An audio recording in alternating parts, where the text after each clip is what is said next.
Thank you, Toastmaster, and good evening, ladies and gentlemen. Before I start, I'd like to just give a brief disclaimer, and that is any information that's given tonight is for educational purposes only. It is not to be construed as financial advice. If you seek to venture on any financial pursuits in the future, I suggest you seek financial advice. Thank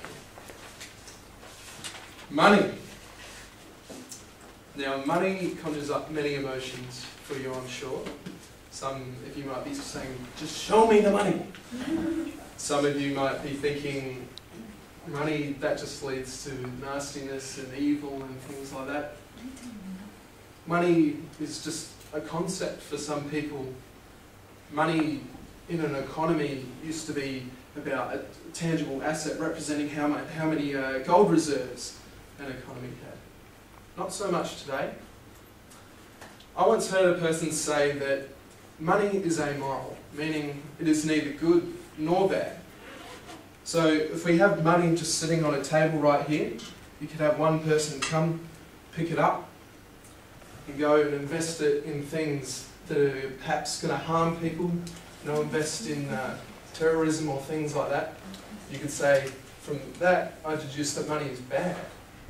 However, by the same token, someone could pick up that money off the table, invest it over here, and they could use it for doing good. They could use it for educating people and feeding people and doing amazing things like that. For me personally, I find money as a tool, much like a hammer, for example. So with a hammer, I can build things. I can start off with just say a chair, or right up to a big house. But the same token, if I got someone annoying me over to my right here, I can bomping over the head with it. So there's different ways I can apply that tool, good or bad. However, you notice when you have a tool, you control the tool. You're the master of the tool. And I think that's how it should be with money. With money, some people, money becomes their master. And so all they live for is money, without any purpose for it. Let me just tell you a brief story. I found myself about 2 to 3 years ago, I was a pretty good saver, and so I was earning a full-time income, and so I was saved up a nice amount of money and just had it in a conservative bank account, earning conservative kind of interest, things like that. And I found myself thinking, I know there's people doing more with probably the same amounts of money out there. The only thing is I just don't know what they're doing or how to do it. I'd heard of things like the share market and property and things like that. And I thought, I'm going to get educated.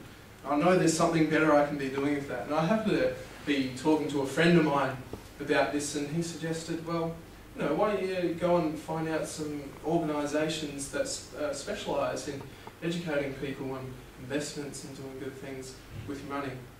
And so I did, and I found some fantastic different organisations that did some great things, but be aware that there are some not so good organisations as well, so it's up to your own due diligence. But the things that I learnt were fantastic. I learnt things about various strategies in the share market, various strategies in the property market, and it was all just fantastic, and stuff I believe that would have been great learning growing up, whether it's in a school or hopefully passed on by parents.